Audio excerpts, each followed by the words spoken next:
Welcome. Over the 40 years of clinics at WVU, we have had tremendous growth. From a first class of less than 6 students to an enrolled class this year of 65 in all of the clinics. From a drawer in a director's desk to the new space, which is the focal point of many tours here at the law school. Clinics have grown in the services that we're able to provide to the state.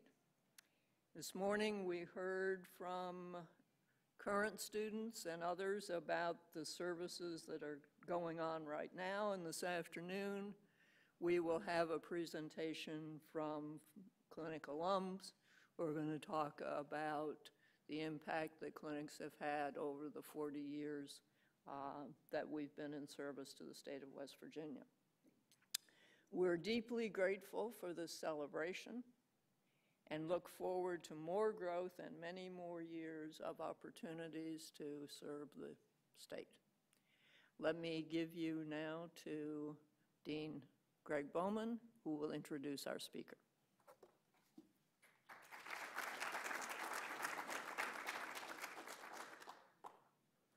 Well, thank you very much, Marjorie, and thank you all for being here. For those of you who were not at the session this morning, it is really fascinating and wonderful. For people who aren't familiar with the clinics, it's a wonderful learning experience. For those of us who are familiar with the clinics, it is a wonderful learning experience. There's so much robust, excellent work being done in the clinics. We're so proud of the students and of our colleagues who help make the clinics possible. And it is 40 years of effort. We are here today because of the decades of hard work that have been done. Our speaker for today is Nick Casey. He has had and continues to have an illustrious career. He would deny that, so I'll just say it on his behalf. He has had an illustrious career practicing law in Charleston with the law firm of Lewis, Glasser, Casey, and Rollins. He is both a lawyer and an accountant, which I find impressive. I was an accounting major, for those who don't know it, in college until I took my first accounting class, and then I switched to economics. So you have my very deep respect in that regard. A treasurer of the American Bar Association, great friend to the WVU College of Law, and he now serves as Chief of Staff for the state's governor, Governor Jim Justice. And it is in that capacity and as a friend of the law school that he is with us today. So Nick, I will turn the podium over to you. Thank you very much for being here.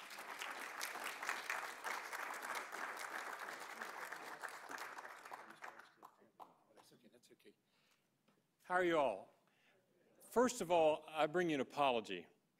I graduated from here some 40 plus years ago, and I always forget, classmates, I always forget Morgantown traffic. And I was at Fayette Street and Beechhurst. I had a reminder of Morgantown traffic, so I apologize. Also, I want to really thank you for something else. You may have heard that there's some budget conversations going on, and with Speaker Tim Armstead here from the House, the leader of the House of Delegates of the state, we might sneak off in a corner and get closer than this. We might work it through, but so I bring you a couple things too from the governor. Number one is a great big greetings. He appreciates everything that goes on. Morgantown and the university particularly are high in his hearts. People think he might want to care about the coach at Marshall, but I tell you what, he really cares about the energy and effort that's here at WVU. That applies almost across the board, whether that energy be as exemplified by President Gee or it be exemplified by Dean Bowman and what goes on here at the law school. And oddly, as I was kind of figuring what I would say today, I had to chair a meeting of the West Virginia Housing Development Fund. I don't know if you all know anything about the Housing Development Fund, but the Housing Development Fund does all sorts of things and has a huge amount of assets that it lends out to different projects to house West Virginians, right? So what's the topic of conversation this morning? It is the West Virginia Property Rescue Initiative. Any of you all heard of that? You know why it exists or why it's successful? Because of the clinics at the West University College of Law. We are scourged in southern West Virginia with, and maybe other spots, with opioid abuse and the like. And what does that leave behind? That leaves behind old meth houses that halfway burn. That leaves behind abandoned or vacant property that's falling in. It also leaves behind, in many cases, municipal governments who don't have any real assets to work with. They don't have the money to hire counsel. They don't necessarily have the money to even have part-time counsel. Some of the counties are so strapped they can't get any help from the prosecuting attorneys. So this program at the Housing Fund was graciously put in by leadership through the West Virginia legislature, but it had a problem in implementation. It is designed to help get the money in the Housing Fund out into small municipalities and communities so they can demolish houses that may have been a meth house, may still be a crack house, or maybe something that needs to go away. And they couldn't get there. And the reason they couldn't get there, even with the Housing Fund, was because they needed legal expertise to do some very simple things, to draft the kind of ordinance the municipality needs to make the application, to maybe put ordinances in place and implement ordinances that allow them to even tear down the facility, you know, under a condemnation kind of approach, or, you know, a nuisance kind of approach. And so where did they turn to? They turned to our law school, and they turned to the clinics. And the clinics, through the land use group, if I've got that correct, has helped them get this out to the various municipalities. There's a protocol we approved at the meeting this morning, and that protocol was to allow the expenditure of funds to do this very good work. How much money is that? It's $10,000 for one municipality, maybe $50,000 for 5. But it's a seed. It gets it started. It puts in place the kind of legal expertise you need to get things done and to move it forward.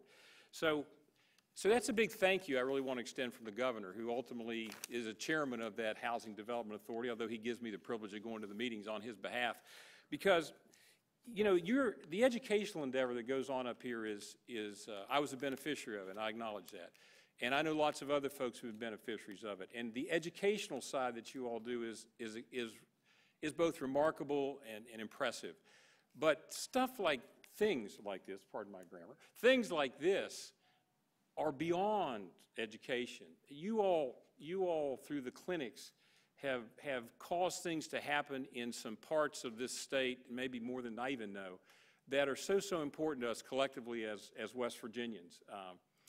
If you all weren't here to assist in this kind of things, that money that the Housing Fund so desperately wants to get out for all the right purposes just wouldn't have a way to get there. So that's a big thank you that comes in from the governor.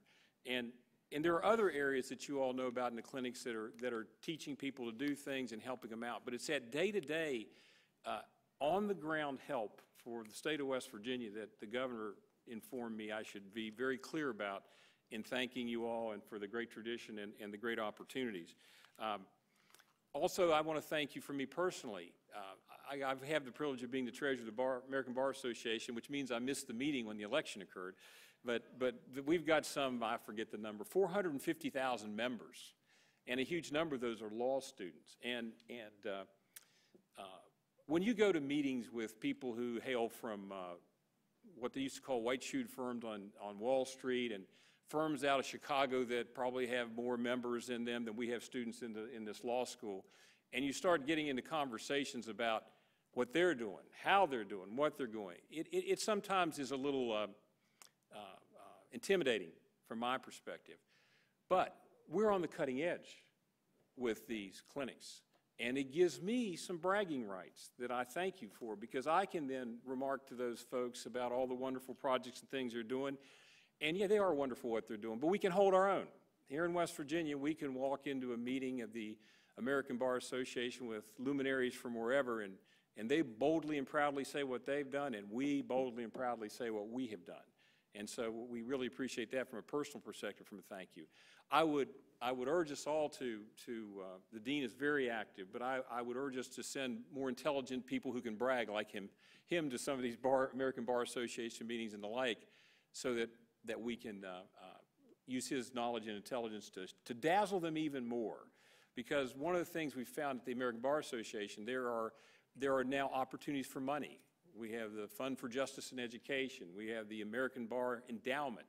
And all those organizations are involved in ways to reach out in grants and other ways for progressive and good things that occur in many places, but including legal education. And I would trying to help as I sunset out of being treasurer here not too long, maybe a year or so, but to try to make those become a part of the things that the American Bar Association and its various educational and charitable endeavors does, is to come here and help this great law school and these great clinics to be there. I also want to give another thanks to somebody that's not here for the benefit of the clinics, but we're not quite there. There's a guy in Charleston named Bloom, Judge Bloom, the Honorable Duke Bloom. And Duke has been involved with something, I'd like to say he invented it. I actually learned about it up here, didn't know what it meant. It's called a cypre. And well, I saw it in a book. And, I learned it's what's left over when you're done with something. Well, Judge Bloom, through the graciousness of some plaintiffs and defense attorneys some years ago, was able to cause a settlement of a large national case here in West Virginia. And it resulted in, he's very modest about this, but it resulted in a group of folks called the Bloom Scholars. And it resulted in some other things that go on to retain, I'll get the language wrong, but it was to find and retain faculty. And so it had some components there. It reaches out to some of the clinics. Chuck DeSalvo was there, and he understood, or some of the internship programs. And one of the things that it needs to do more of, and as I don't call the shots, kind of the judge does, but I get to participate in the conversation, is it needs to help the clinics more. The clinics are a place where that organization, which is just a cypre trust that had the residue of these lawsuits. H&R Block did something unusual, and they apparently didn't pay your refund on time, or there's something like that. I don't know all the details of it. It's nickel here, a dime there. There were millions and millions and millions of nickels and dimes that found their way into this cypre trust that can then help assist in some of the things that go here. So we are working kind of diligently in the scenes and behind the scenes to try to see if some of those fundings, which still support the Bloom Scholars that are here, but if there's not a way to also support the clinics in a much more dramatic financial way as we go forward. So those are thank yous that come out of various different aspects of how we get here. We'd love to see the law school and the clinics have a presence throughout the state. I know there may be some hopes that Raleigh County, West Virginia, as things progress, that the clinics can reach out. I love Morgantown. I have 2 adult children that live and actually make a living here, so I don't pay for them to be here, that make a living here. But Morgantown is kind of blessed with the reality that they've got the law school and the clinics to go with it so close at hand.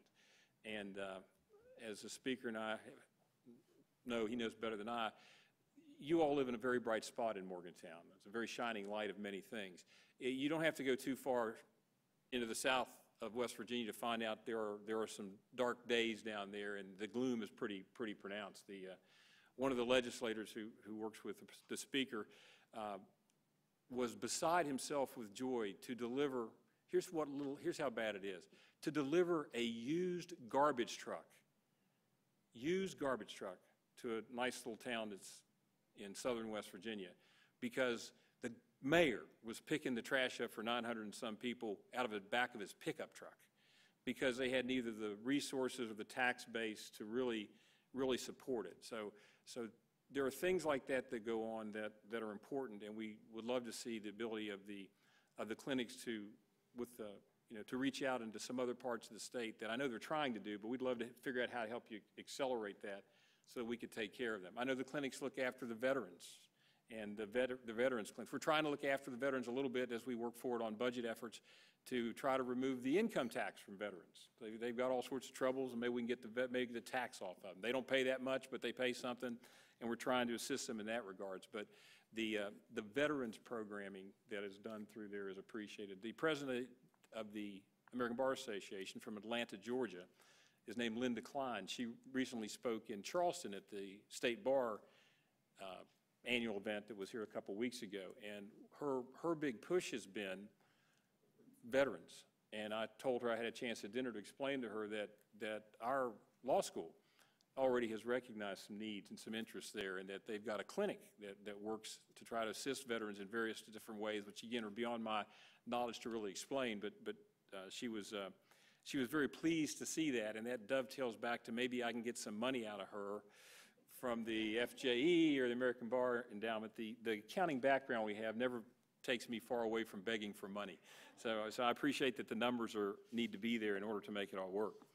And one of the things that I'm supposed to do on behalf of the governor is to let you know how much he appreciates this. And I have a proclamation that on his behalf I've been asked to read. And I will tell you, I read this the first time, and then the second time, he edits these things. So I know he looked at it because I saw his edits, because his edits are very, very concise and uninterpretable. So you have to go ask him what he meant to put in there. So if I may, on behalf of the governor, issue this proclamation for him. And whereas the clinical law program at the West Virginia University College of Law was established and began serving its first clients in the 1976-77 academic year. And whereas the clinical law program has faithfully provided pro bono legal services for West Virginians in need for 40 years. And whereas the clinical law program's clients include those who cannot afford legal representation, such as children, victims of domestic violence, immigrants and refugees, the wrongfully incarcerated, senior citizens, and veterans.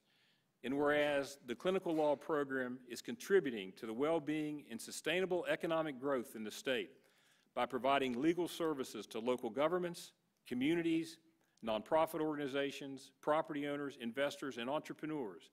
And whereas in fulfilling its mission of public service, the clinical law program provides invaluable experiential education opportunities that train future lawyers to be client-ready and to lead and serve in their communities. Now, therefore, be it resolved that Jim Justice, Governor of the great state of West Virginia, proclaims April 20th, 2017 as West Virginia University Law Clinic Day in the Mountain State and encourages all citizens to join in this observance. Then in witness whereof I have set my hand and caused the great seal of the state to be affixed at Charleston, West Virginia, and signed off by Jim Justice and attested to with the seal by Mac Warner, our Secretary of State. So you all should give yourselves a round of applause for all your work with the clinics to bring it to this stage of the game. I'm going to give that to you, Deed, I think, in a minute, to do that stuff. And one final thank you. I hope my classmate who's here will forgive me, but after about 39 and a half years of practice in law, you start to recognize that as good as you are, or at least as good as you think you are, that your days are numbered. I mean, somewhere, sometime. And then you start to think about what I consider the professional side of the practice, very much a professional side. And as I was stepping from one role out of the practice of law, I got to retire out to do something differently. You know what really bothered me the most? It wasn't the lack of loss of income, which occurred, and it wasn't the fear for the future. There wasn't much concern about the firm. It was my concern about my clients. You know, you wrote a will 3 months before you left, and you think, I'm going to be gone. Who's going to look after your clients when you're gone? And not just the firm will take it. No, I mean, who is going to look after it? And we had the good fortune of hiring on a fairly regular basis. We're not that big. Well, the firm I was with is not that big a firm. But as I look back, there was a couple different people that were going to take over on some of this stuff. And they're graduates of your law school. And it gave me great personal comfort to recognize that most of us, including me, we're just here for a certain period of time, but who keeps it going? And that you can look behind you, at least where I was, and you can look at this law school and realize that you're not running away from your clients. You're probably doing the best thing possible. You're entrusting them with another group of competent, well-trained human beings who happen to be lawyers to take care of their interests. So I really want to personally, again, thank the law school for giving me a comfortable exit strategy for the practice of law, knowing that everybody's going to be fine and probably better served than I could do it. Thank you.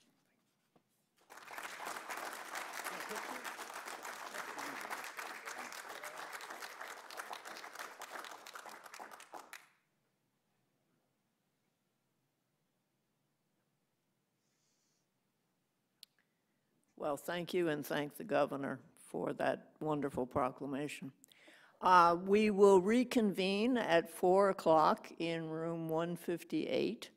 to hear from a panel of folks representing the entire, or as close as we can, the entire spectrum of law practice. We've got a judge, we've got the Speaker of the House, we've got somebody from a large firm, somebody from a small firm, and somebody from legal aid to talk about